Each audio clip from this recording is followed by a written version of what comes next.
دشمنوں کی سرگرمیوں کی اطلاعات پہنچاتے رہے۔ ادھر سیدنا ابو بکر صدیق رضی اللہ عنہ کے غلام عامر بن فہیرہ بکریاں چراتے رہتے، اور جب رات کا ایک حصہ گزر جاتا تو ان بکریوں کو لے کر ان کے پاس پہنچ جاتے۔ اس طرح دونوں حضرات دودھ نوش فرما لیتے۔ پھر صبح سویرے ہی عامر بن فہیرہ بکریاں ہانک کر چل دیتے، اور وہ بکریوں کو عبداللہ بن ابی بکر رضی اللہ عنہ کے قدموں کے نشانات پر سے لے جاتے تاکہ وہ نشانات مٹ جائیں۔ باقی رہے قریش تو ان کے جوان رسول اللہ صلی اللہ علیہ وسلم کے اٹھنے کے انتظار میں گھر کو گھیرے بیٹھے رہے یہاں تک کہ صبح ہو گئی۔ صبح ہونے پر جب سیدنا علی رضی اللہ عنہ آپ کے بستر سے اٹھے تو قریش کے ہوش اڑ گئے۔ انہوں نے سیدنا علی رضی اللہ عنہ سے آپ کے بارے میں پوچھا تو انہوں نے جواب دیا، مجھے علم نہیں۔ اس پر انہوں نے سیدنا علی رضی اللہ عنہ کو مارا اور گھسیٹ کر خانہ کعبہ تک لے گئے۔ کچھ دیر قید رکھا، پھر جب محسوس کیا کہ انہیں قید میں رکھنے کا کوئی فائدہ نہیں تو چھوڑ دیا۔ اس کے بعد یہ لوگ سیدنا صدیق اکبر رضی اللہ عنہ کے گھر آئے۔ ان کی صاحبزادی سیدہ اسماء رضی اللہ عنہا سے ان کے بارے میں پوچھا۔ انہوں نے فرمایا، مجھے معلوم نہیں۔ اس پر خبیث ابو جہل نے ان کے رخسار پر اس زور کا تماچا مارا کہ کان کی بالی گر گئی۔ پھر انہوں نے ہر طرف آپ کی تلاش شروع کر دی اور یہ اعلان بھی کیا، جو کوئی ان دونوں کو زندہ یا مردہ حاضر کرے اسے ہر ایک کے بدلے 100 اونٹ انعام میں دیے جائیں گے۔ اس طرح بہت سے لوگ انعام کے لالچ میں نکل کھڑے ہوئے۔ کچھ تلاش کرنے والے غار ثور تک بھی جا پہنچے۔ وہ غار کے اس قدر نزدیک پہنچ گئے کہ اگر جھک کر نیچے دیکھ لیتے تو انہیں دیکھ لیتے۔ یہ صورتحال دیکھ کر سیدنا ابو بکر صدیق رضی اللہ عنہ فکر مند ہوئے۔ آپ صلی اللہ علیہ وسلم نے انہیں غمزدہ دیکھ کر فرمایا، ابو بکر، ایسے 2 آدمیوں کے بارے میں کیا خیال ہے جن کا تیسرا اللہ ہو؟ غم نہ کرو، یقیناً اللہ ہمارے ساتھ ہے۔ اس واقعے کا ذکر سورہ توبہ کی آیت 40 میں آیا ہے۔ اگر تم اس کی مدد نہ کرو گے تو اس کی اللہ نے مدد کی ہے، جس وقت انہیں کافروں نے نکالا تھا کہ وہ 2 میں سے دوسرا تھا، جبکہ وہ دونوں غار میں تھے۔ جب وہ اپنے ساتھی سے کہہ رہے تھے کہ تو غم نہ کر، اللہ ہمارے ساتھ ہے، پھر اللہ نے اپنی طرف سے تسکین نازل فرما کر ان لشکروں سے اس کی مدد کی جنہیں تم نے دیکھا ہی نہیں۔ اس نے کافروں کی بات کو پست کر دیا، اور بات تو اللہ ہی کی بلند ہے، اور اللہ زبردست حکمت والا ہے۔ پیر کی رات ربیع الاول یکم ہجری کو نبی کریم صلی اللہ علیہ وسلم غار ثور سے باہر تشریف لائے۔ آپ نے ایک شخص عبداللہ بن عریقت کو اجرت پر رہنمائی کے لیے مقرر کر لیا تھا۔ یہ شخص اگرچہ قریش کے دین پر تھا، لیکن اس پر آپ کو اعتماد تھا۔ وہ وعدے کے مطابق 2 سواریاں لیے جبل ثور کے دامن میں آ گیا، اور رسول اللہ صلی اللہ علیہ وسلم اور سیدنا ابو بکر صدیق رضی اللہ عنہ نے کوچ کیا۔ ان کے ساتھ عامر بن فہیرہ بھی تھے۔ عبداللہ بن عریقت آپ کو لیے پہلے جنوب کی جانب یمن کے رخ پر دور تک چلا، پھر مغرب کی طرف مڑا اور ساحل سمندر کا رخ کیا۔ ساحل کے قریب پہنچ کر وہ شمال کی طرف مڑ گیا اور ایک ایسے راستے پر چلا کہ اس پر کوئی مشکل ہی سفر کرتا تھا۔ دوسرے دن یہ مختصر سا قافلہ ایک خیمے کے پاس پہنچا۔ یہ خیمہ قدید کے اطراف میں مشلل کے علاقے میں تھا۔ مشلل مکہ معظمہ سے 130 کلومیٹر کے فاصلے پر ہے۔ اس خیمے میں ایک عورت موجود تھی۔ آپ نے اس عورت سے فرمایا، تمہارے پاس کھانے کے لیے کچھ ہے؟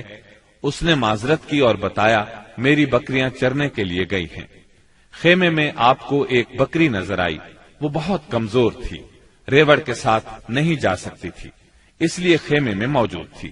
اس کے تھنوں میں نام کو بھی دودھ نہیں تھا۔ رسول اللہ نے فرمایا، اگر آپ اجازت دیں تو ہم اس بکری کا دودھ دوہ لیں۔ یہ سن کر اس نے کہا، اس بکری میں دودھ کہاں؟ آپ نے فرمایا، آپ اجازت تو دیں۔ اس نے اجازت دے دی۔ آپ نے اسے دوہا تو دودھ سے ایک برتن بھر گیا۔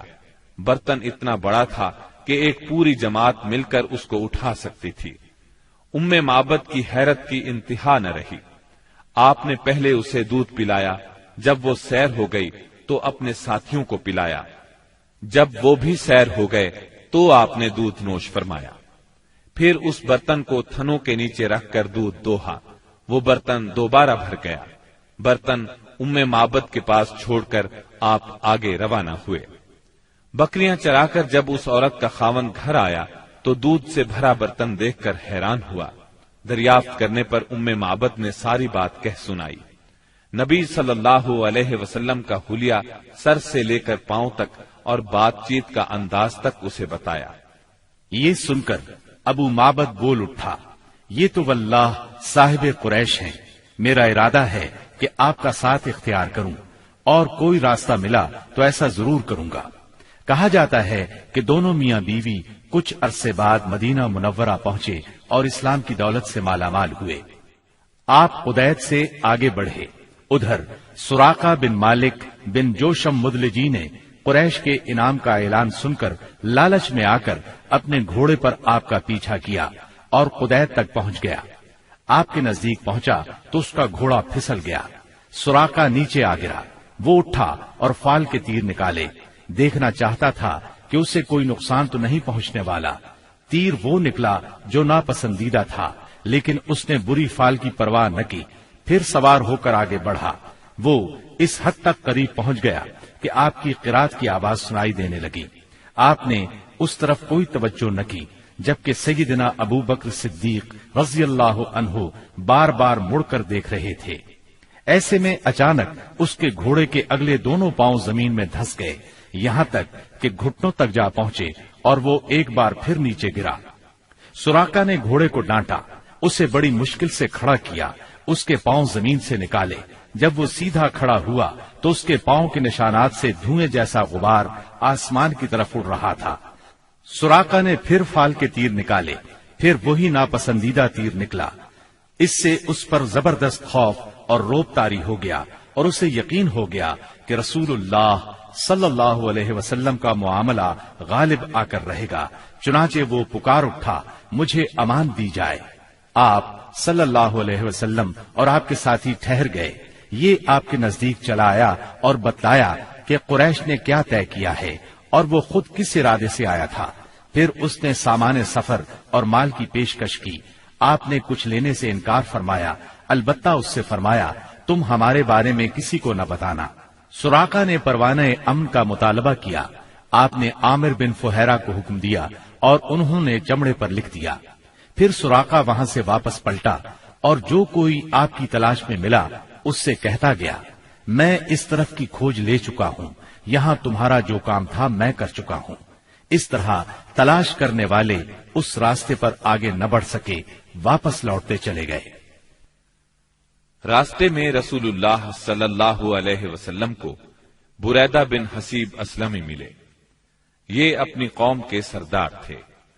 قریش نے جس زبردست انعام کا اعلان کر رکھا تھا، اسی کے لالچ میں نبی صلی اللہ علیہ وسلم اور سیدنا ابو بکر صدیق رضی اللہ عنہ کی تلاش میں نکلے تھے۔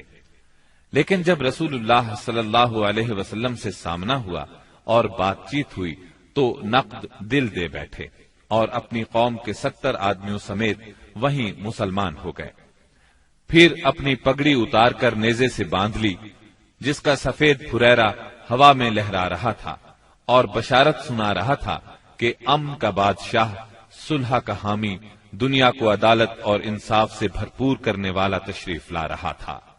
آپ وادی ریم میں پہنچے تو سیدنا زبیر بن عوام سے ملاقات ہوئی۔ یہ مسلمانوں کے ایک تجارتی قافلے کے ساتھ شام سے واپس آ رہے تھے۔ انہوں نے رسول اللہ صلی اللہ علیہ وسلم اور ابو بکر صدیق رضی اللہ عنہ کو سفید پارچجات پیش کیے۔ سوموار 8 ربیع الاول 14 نبوت بمطابق 1 ہجری 23 ستمبر 622 عیسوی کو رسول اللہ صلی اللہ علیہ وسلم قباء میں داخل ہوئے۔ ادھر اہل مدینہ نے جب سے رسول اللہ صلی اللہ علیہ وسلم کی روانگی کی خبر سنی تھی، روزانہ صبح ہی صبح حرہ کی طرف نکل جاتے تھے اور جب سخت دوپہر ہو جاتی تو واپس پلٹ آتے۔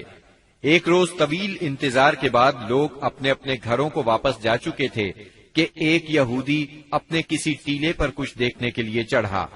کیا دیکھتا ہے کہ رسول اللہ صلی اللہ علیہ وسلم اور آپ کے ساتھی سفید کپڑوں میں ملبوس چلے آ رہے ہیں۔ اس نے بے خود ہو کر نہایت بلند آواز سے کہا، عرب کے لوگوں، یہ رہا تمہارا نصیب جس کا تم انتظار کر رہے تھے۔ مسلمانوں نے اس کی آواز سنی تو ہتھیار اٹھا کر استقبال کے لیے دوڑ پڑے۔ سب نے مل کر اللہ اکبر کا نعرہ لگایا۔ پھر یہ لوگ ہررا تک چلے آئے اور وہیں آپ سے ملاقات کی۔ اس کے بعد آپ داہنی جانب مڑ گئے اور قباء میں بنی عمرو بن عوف کی آبادی میں قیام فرمایا۔ آپ سیدنا ابو بکر صدیق رضی اللہ عنہ کے ساتھ دوسرے لوگوں کے درمیان میں بیٹھ گئے۔ اب ہوا یہ کہ جو بھی آتا سیدنا ابو بکر صدیق کو اللہ کا رسول خیال کر کے انہیں سلام کرتا، اس لیے کہ آپ کے بالوں میں سفیدی آ چکی تھی۔ جب اللہ کے رسول صلی اللہ علیہ وسلم پر دھوپ آ گئی اور ابو بکر رضی اللہ عنہ نے آپ کو دھوپ سے بچانے کے لیے چادر تانی تو لوگوں کو معلوم ہوا کہ یہ اللہ کے رسول ہیں۔ اس کے بعد قباء میں آپ نے کلثوم بن حدم رضی اللہ عنہ کے ہاں قیام فرمایا۔ اس سلسلے میں دوسری روایت یہ ہے کہ سعد بن خیثمہ رضی اللہ عنہ کے مکان پر قیام فرمایا۔ وہاں آپ نے 4 دن قیام فرمایا اور مسجد قباء کی بنیاد رکھی اور اس میں نماز پڑھی۔ نبی اکرم صلی اللہ علیہ وسلم نے فرمایا، جو شخص قباء میں 2 رکعت نماز پڑھے اسے عمرے کا ثواب ہوگا۔ نبی کریم صلی اللہ علیہ وسلم کے بعد سیدنا علی رضی اللہ عنہ مکہ مکرمہ میں 3 روز ٹھہرے۔ اس دوران میں مکے کے لوگوں کی جو امانتیں رسول اللہ صلی اللہ علیہ وسلم کے پاس تھیں ان کو ادا کیا، پھر پیدل چل پڑے اور قباء میں رسول اللہ صلی اللہ علیہ وسلم سے آ ملے۔ انہوں نے کلثوم بن حدم رضی اللہ عنہ کے مکان پر قیام کیا۔ رسول اللہ صلی اللہ علیہ وسلم 5ویں دن یہاں سے روانہ ہوئے۔ یہ جمعے کا دن تھا۔ اللہ کے حکم پر روانہ ہوئے۔ ابو بکر صدیق رضی اللہ عنہ آپ کے پیچھے بیٹھے تھے۔ آپ نے اپنے ننھیال بنو نجار کے پاس پیغام بھجوایا۔ وہ لوگ تلواریں لٹکائے حاضر ہوئے۔ آپ نے ان کی معیت میں مدینہ منورہ کی طرف کوچ فرمایا۔ آپ بنو سالم بن عوف کی بستی میں پہنچے تو جمعے کا وقت ہو گیا۔ آپ نے وہیں بطن وادی میں جمعے کی نماز پڑھائی جس میں 100 آدمی شریک تھے۔ جمعے کے بعد نبی کریم صلی اللہ علیہ وسلم نے مدینے کا رخ کیا۔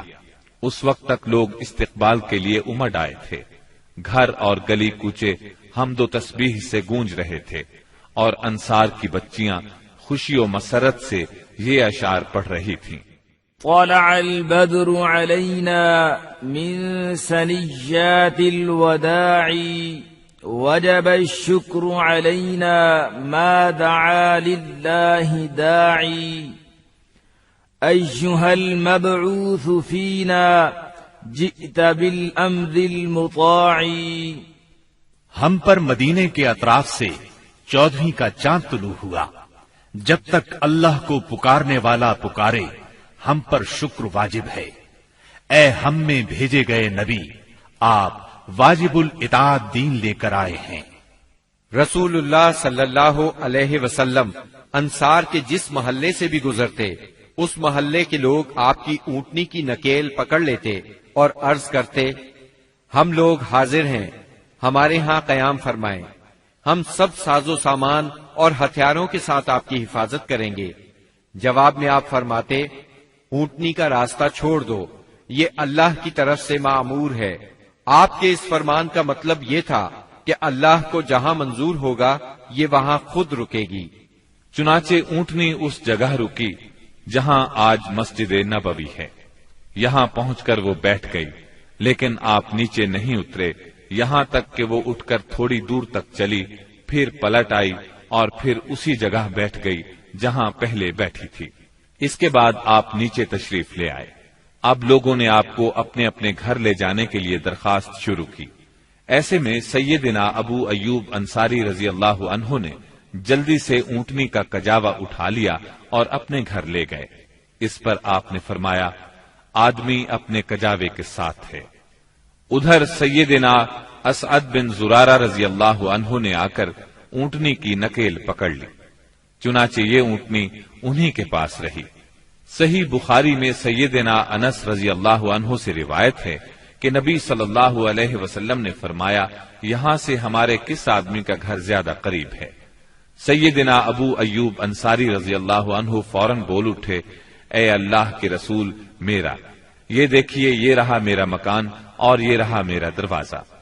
نبی کریم صلی اللہ علیہ وسلم نے فرمایا جاؤ اور ہمارے لیے قیلولہ کی جگہ تیار کرو۔ انہوں نے عرض کی آپ دونوں حضرات تشریف لے چلیں، اللہ برکت دے۔ اس طرح میزبانی کا شرف سیدنا ابو ایوب انصاری رضی اللہ عنہ کے حصے میں آیا۔ جب رسول اللہ صلی اللہ علیہ وسلم مدینہ منورہ میں قیام پذیر ہو چکے تو آپ نے سیدنا زید بن حارثہ اور سیدنا ابو رافع رضی اللہ عنہما کو مکہ معظمہ بھیجا۔ وہ نبی کریم صلی اللہ علیہ وسلم کی دونوں صاحبزادیوں سیدہ ام کلثوم اور سیدہ فاطمہ، ام المومنین سیدہ سودا، ام ایمن اور سیدنا اسامہ بن زید رضی اللہ عنہ کو ساتھ لے آئے۔ ان کے ہمراہ سیدنا ابو بکر صدیق رضی اللہ عنہ کے فرزند عبد الرحمن بن ابی بکر بھی اپنے گھرانے کے افراد سیدہ ام رومان، سیدہ عائشہ اور سیدہ اسماء رضی اللہ عنہن کو لے کر مدینہ منورہ آ گئے۔ اب نبی اکرم صلی اللہ علیہ وسلم کی مدنی زندگی شروع ہوئی۔ اس دور کو 3 حصوں میں تقسیم کیا جا سکتا ہے۔ پہلا دور، اس میں فتنے بپا کیے گئے، اندر سے رکاوٹیں کھڑی کی گئیں اور باہر سے آ کر دشمنوں نے مدینہ منورہ کو صفحہ ہستی سے مٹانے کے لیے چڑھائیاں کی۔ یہ دور صلح حدیبیہ ذیقعد 6 ہجری پر ختم ہو جاتا ہے۔ دوسرا دور، اس میں بت پرست قیادت کے ساتھ صلح ہوئی۔ یہ دور فتح مکہ 8 ہجری پر ختم ہوتا ہے۔ اس دور میں دنیا کے بادشاہوں کو دین کی دعوت دی گئی۔ تیسرا دور، اس میں اللہ کی مخلوق دین میں فوج در فوج داخل ہوئی۔ اسی دور میں مدینہ منورہ میں مختلف قوموں اور قبیلوں کے وفود آئے۔ یہ دور نبی اکرم صلی اللہ علیہ وسلم کی حیات مبارکہ کے آخری دنوں تک ہے، یعنی ربیع الاول 11 ہجری تک۔ مدینہ منورہ پہنچنے کے بعد نبی کریم صلی اللہ علیہ وسلم نے سب سے پہلے مسجد تعمیر کرنے کا فیصلہ فرمایا۔ جس جگہ آپ کی اونٹنی بیٹھی تھی وہ جگہ بنو نجار کے 2 یتیم بچوں سہل اور سہیل کی تھی۔ آپ نے اس زمین پر مسجد بنانے کا ارادہ فرمایا۔ آپ نے بنو نجار کے لوگوں کو بلا بھیجا۔ وہ حاضر خدمت ہوئے تو آپ نے ان سے مسجد کی تعمیر کی بات کی۔ انہوں نے زمین بطور ہبہ قبول کرنے کی درخواست کی، لیکن آپ نے اس زمین کو بغیر قیمت کے لینا پسند نہ فرمایا۔ آپ نے یہ زمین قیمتاً خریدی اور بنفس نفیس مسجد کی تعمیر میں شریک ہوئے۔ اس زمین میں مشرکین کی چند قبریں اور غرقد کے چند درخت بھی تھے۔ رسول اللہ صلی اللہ علیہ وسلم نے مشرکین کی یہ قبریں اکھڑوا دیں اور کھجوروں اور درختوں کو کاٹ کر قبلے کی جانب لگا دیا۔ پھر مسجد کی تعمیر شروع ہوئی۔ آج اس مسجد کو دنیا اسلام مسجد نبوی کہتی ہے۔ نبی اکرم صلی اللہ علیہ وسلم نے مسجد کے بازو میں چند مکانات بھی تعمیر کیے جن کی دیواریں کچی اینٹوں کی تھیں۔ ان پر کھجور کے تنے رکھے گئے، پھر ان پر کھجور کی شاخیں اور پتے بچھائے گئے۔ یہ ازواج مطہرات کے حجرے تھے۔ ان حجروں کی تعمیر مکمل ہو جانے کے بعد آپ صلی اللہ علیہ وسلم سیدنا ابو ایوب انصاری رضی اللہ عنہ کے مکان سے یہاں منتقل ہوئے۔ مسجد نبوی صرف اسلامی تعلیم کی ادائیگی کے لیے نہیں تھی، بلکہ یہ ایک یونیورسٹی تھی جس میں مسلمان اسلامی تعلیم حاصل کرتے تھے۔ اس مسجد کا صحن ایک ایسی جگہ تھی جس میں مدتوں جاہلانہ نفرت، عداوت، کشاکش اور باہمی لڑائیوں سے دوچار رہنے والے قبائل کے افراد اب میل ملاپ اور پیار و محبت سے بیٹھتے دین کی تعلیم حاصل کرتے اور یہ تعلیم اپنی عورتوں تک پہنچاتے تھے۔ یہ ایک مرکز تھا۔ اسی مرکز سے اس ننھی سی اسلامی ریاست کا نظام چلایا جاتا تھا اور مختلف قسم کی مہمات یہاں سے بھیجی جاتی تھیں۔ اس کے علاوہ اس کی حیثیت ایک پارلیمنٹ کی بھی تھی جس میں مجلس شورا اور مجلس انتظامیہ کے اجلاس منعقد ہوتے تھے۔ ان تمام امور کے ساتھ ساتھ مسجد نبوی فقراء اور مساکین کی ایک کافی بڑی تعداد کا ٹھکانہ بھی تھی۔ یہ وہ لوگ تھے جن کا کوئی مکان نہیں تھا، جن کے پاس کوئی مال تھا، نہ بیوی بچے تھے۔ انہی اصحاب کو اصحاب صفہ کہا جاتا ہے۔ اب مسلمان پانچوں نمازیں باجماعت ادا کرنے کے لیے حاضر ہو رہے تھے اور اس کے لیے وہ وقت کا اندازہ لگاتے تھے، مگر دقت یہ تھی کہ کوئی بہت پہلے آ جاتا تھا تو کوئی دیر سے پہنچتا۔ چنانچہ نبی کریم صلی اللہ علیہ وسلم اور مسلمانوں نے مشورہ کیا کہ کوئی ایسی علامت اختیار کی جائے جس سے سب کو وقت کا پتہ چل جائے۔ سیدنا عمر رضی اللہ عنہ نے کہا، کیوں نہ کسی آدمی کو بھیج دیا جائے جو الصلاۃ جامعۃ یعنی نماز جمع کرنے والی ہے پکار دیا کرے۔